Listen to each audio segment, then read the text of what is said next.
Time 10:27 p.m. Date 7/7/2025. Day 7 of building custom Beyblade X stadium.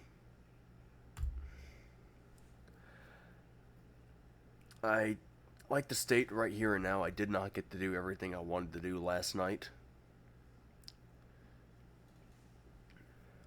It was brought to my attention by another blader an idea on one thing that I actually completely missed and skipped. So thank you, Sly Fox, for bringing that to my attention. Had you not have said something sooner, I would have completely missed it. It's nothing major, just something I could have added up here that I clearly did not. And hadn't even considered.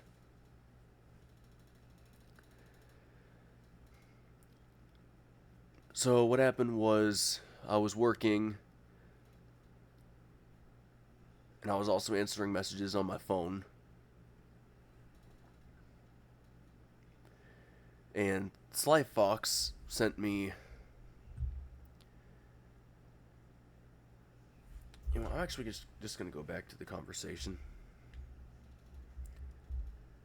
Just so I don't lose my train of thought here.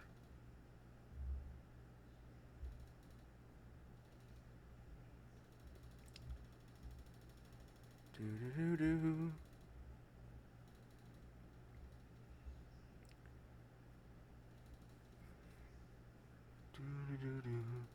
Haha, here it is.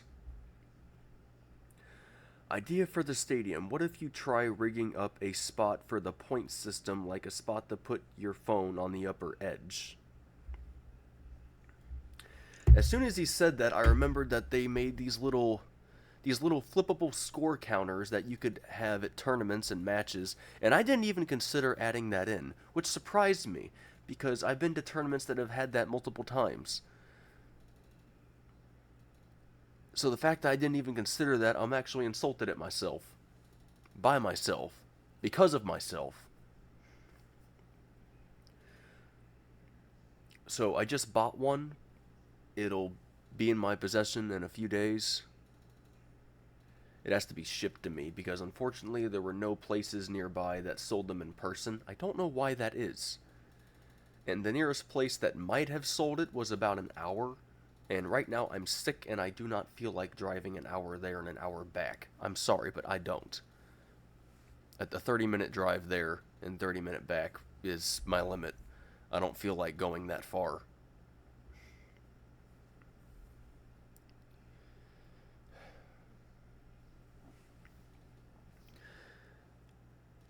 Real question is, where am I going to put it? So while I was working on this, I got sections here put up for tripods because I've noticed at tournaments it's a bit of a hassle for tripod users and people recording their videos for their content, all that stuff.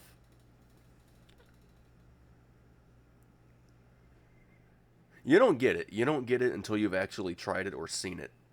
It's it's a problem. It's a problem sometimes. You go to record something and your tripod falls over or loses balance or the surface isn't flat enough or your tripod's too top heavy and it falls over. Maybe there's a breeze somewhere and it knocks it down. Somebody goes to launch and accidentally bumps it. Suddenly it falls over inside the stadium, completely interfering with a current match going on, or maybe it falls on somebody. I've seen this happen numerous times, and it really is an issue. So I bought these small models that were just under $20. And despite that, they actually extend pretty dang far. And they got a metal ball joint on it, and they also got switchable heads, so I can actually take this off and put on different pieces for different types of cameras or devices. So right now I got the phones on it because the phone model is the most common one that I see. I got a model that can hold a high-speed camera and a basic model that can hold the type of camera I'm actually using for my computer, which is by Logitech. It's a really cheap small model. It's also kind of sometimes used for things like stop motion. because it's a very compact model. Anyways, I thought it'd be nice to put all this there. I thought everybody would like that if I did that. The part I cannot make up my mind about is how I want to put the spacing in here for deck boxes. I got spacing just like this on both sides. And as you can see by the size comparison here, that's actually a lot of space. That's more than I thought I had. And I could actually put it vertical and it still fit. And I'm just trying to decide what's my best course of action here. There's all these different ideas I'm trying to think of that I'm considering, that I am thinking of, possibly implementing, but I can't implement all of them. But then I think, what if I did try to implement all of them? I don't know. I'm not decided yet. So what I have here is I have the 3D printed battle deck box for Beyblade X, and these hold 3 bays.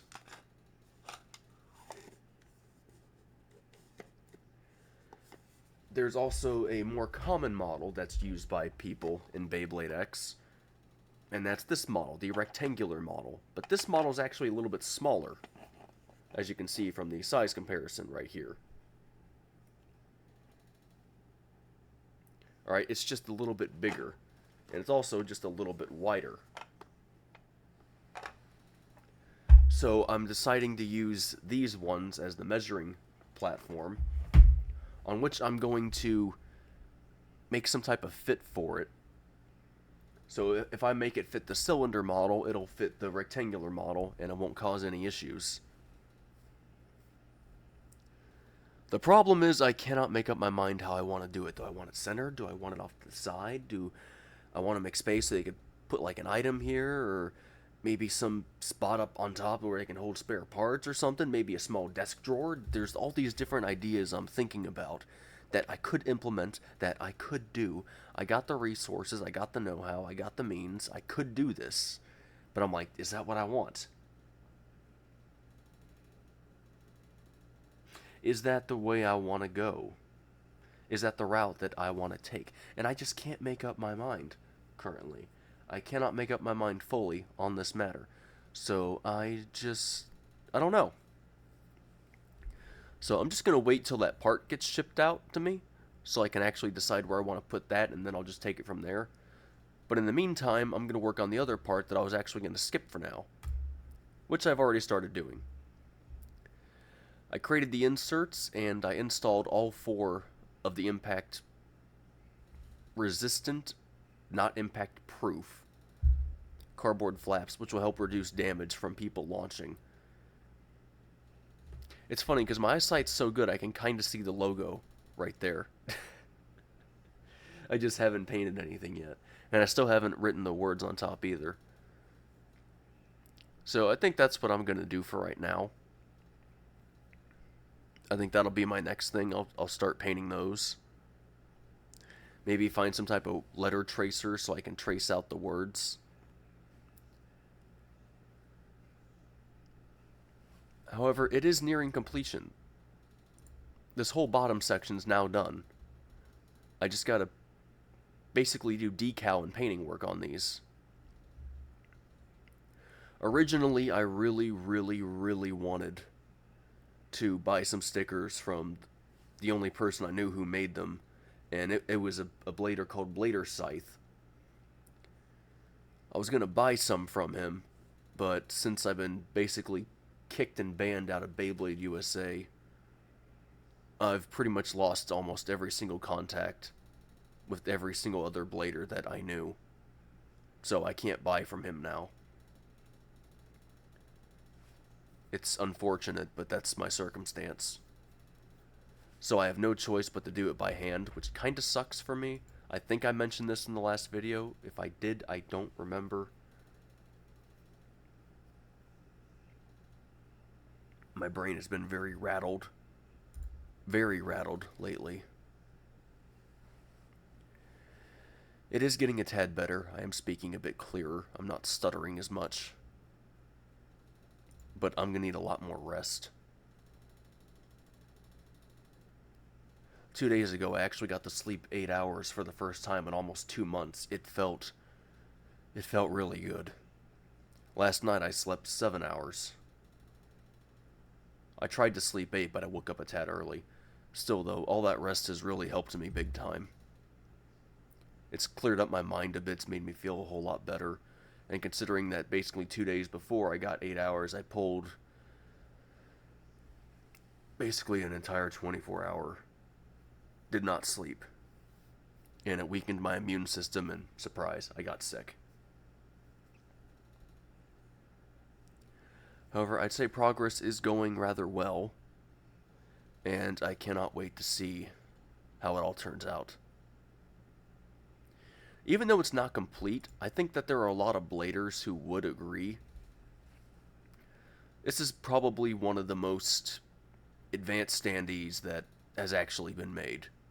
Even though it's out of cheap cardboard material, easily burnable, easily recyclable, easily replaceable, it's still far better than basically all the other standees that they've actually had. I have not seen a single standee in any tournament that's had drawers, or that's had a separable top that you could actually move somewhere else, or actual flaps on it to protect it from damage, or actual tripod holders. I have not seen any standees that have had these features, so the fact that I've implemented this already makes mine literally in the top 3. There's no question. As far as I know, I'm literally the first person to go this far.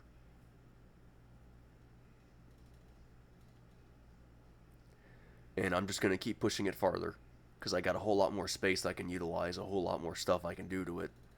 And I'm not done building. I'm not going to bother painting this top section until I'm complete, until I'm satisfied, because I'd rather save the paint. Alright? I don't want to spray it all right now and then realize, oh, okay, I want to bulk this section up a bit, or I want to, add some more stuff in here, and then I'm like, crap, I already painted that section. I just wasted that paint for nothing. I'd rather save it. You'd be surprised how expensive paint can be. You'd be surprised.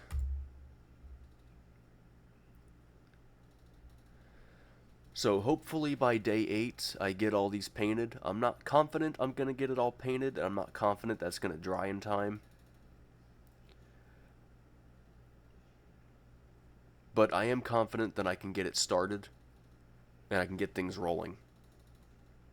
And that's all I gotta do. I just gotta take it one step at a time. Don't rush, don't panic, just take my time. That's all I can do for now.